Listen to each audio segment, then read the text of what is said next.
Hello everyone, today I am going to explain the block diagram reduction procedure. Before going to be explaining this, we should learn about the basic rule of this block diagram reduction procedure. So let's see. This is the basic table of the block diagram reduction rules. First rule is associative law. Associative law which shows that the two or more summing points which are connected directly can be interchanged. If likely this is x is interchanged by y and y is interchanged by x. Rule number 2 is block in series. If the number of blocks connected in the series, then these are basically going get multiplied. Rule number 3, block in the parallel. If the number of blocks connected in a parallel in the transfer function, they are going to the algebraic sum of these blocks. Rule number 4, shifting summing point behind the block. If we shift the summing point behind the block, then these easily get added by the reciprocal of this block. Rule number 5, shifting summing point beyond the block. If we shift the summing point beyond the block, then this is get easily added by the block which have the same value. Rule number 6, shifting a takeoff point behind the block. If we shift a takeoff point behind the block, then the value of block get easily added by the function. Rule number 7, shifting a takeoff point beyond the block. If we shift takeoff point beyond the block, then this is get easily add a block of the transfer function equal to the reciprocal of the block. Rule number 8, removing the minor feedback loop. If we uses the closed minor feedback loop, then the standard simple closed loop system is the G1 plus minus. If this have minus plus, then the sign are reciprocal, plus minus G1 plus minus GH. Those were the basic rules of the block diagram. So let's start procedure.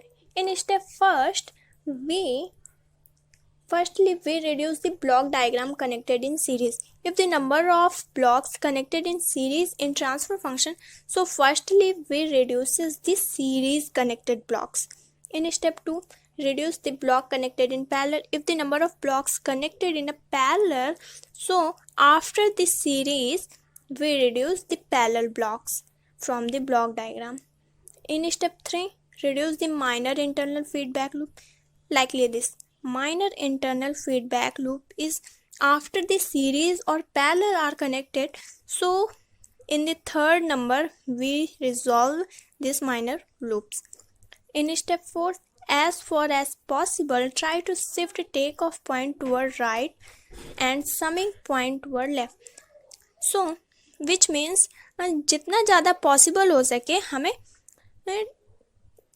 हमें ये कोशिश करनी चाहिए कि take off point को हम right hand side से shift करें और समिंग पॉइंट को हम लेफ्ट साइड शिफ्ट करें.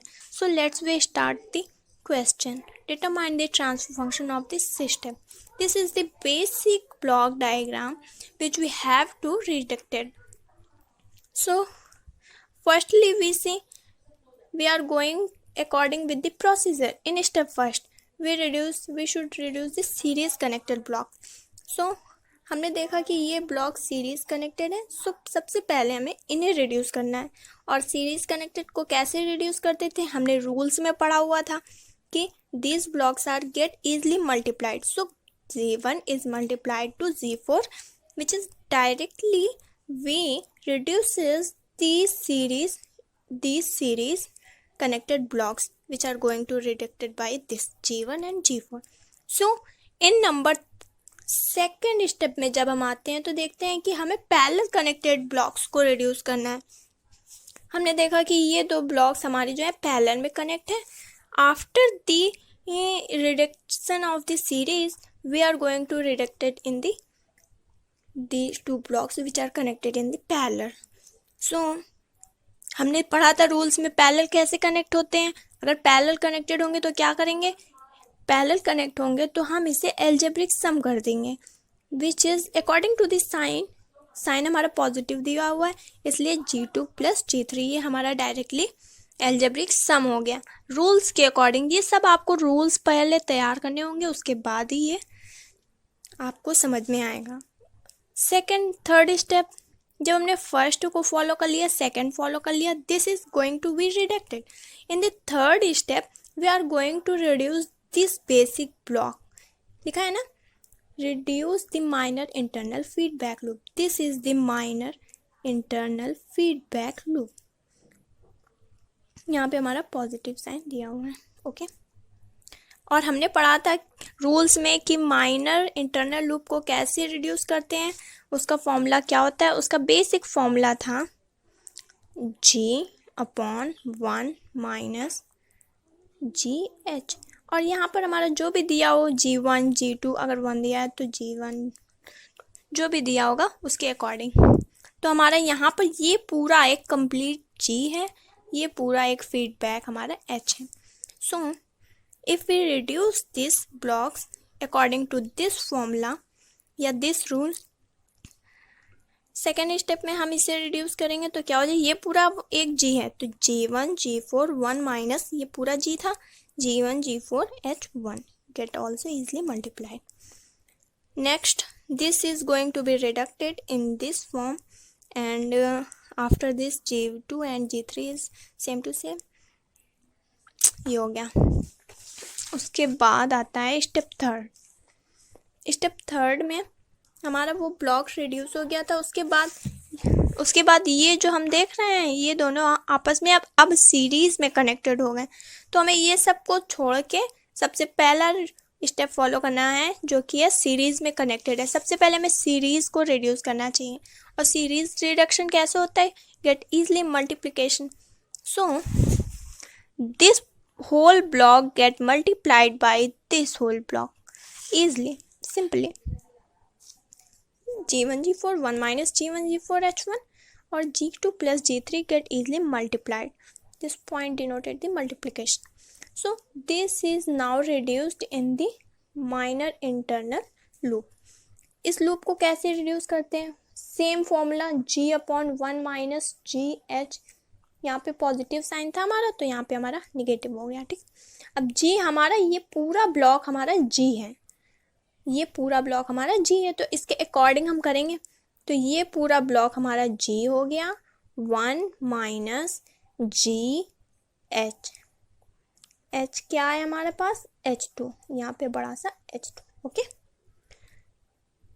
ये पूरा ऐसे 1 माइनस ऐसे, ओके।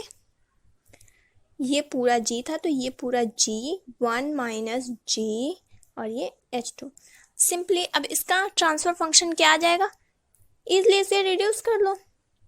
क्या आएगा G1 G4 G2 plus G3 upon 1 minus G1 G4 into H1 upon 1 minus, simply directly यही नोट करने से क्या फ़ायदा, इसे हम रिड्यूस कर लेते हैं। इससे जब हम रिड्यूस करेंगे तो ये इस साइड आ जाएगा 1 माइनस G1 G4 H1, ये साइड आ गया पूरा, माइनस अब ये पूरा पोर्शन सब कुछ मल्टीप्लिकेशन में G1 G4 G2 plus G3,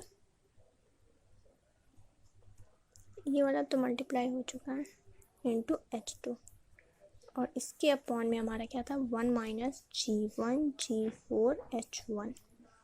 This is easily cancelled to each other.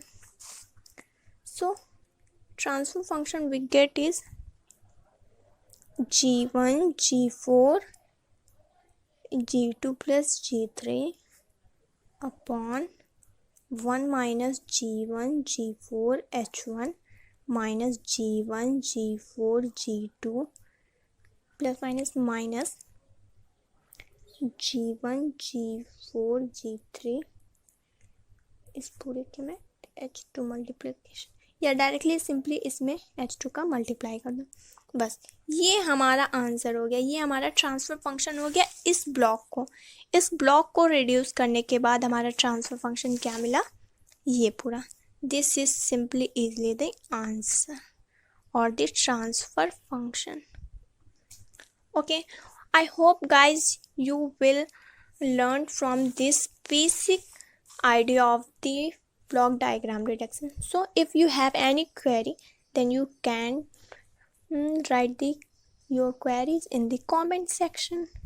If you like it, please like, subscribe our channel. Okay, thank you.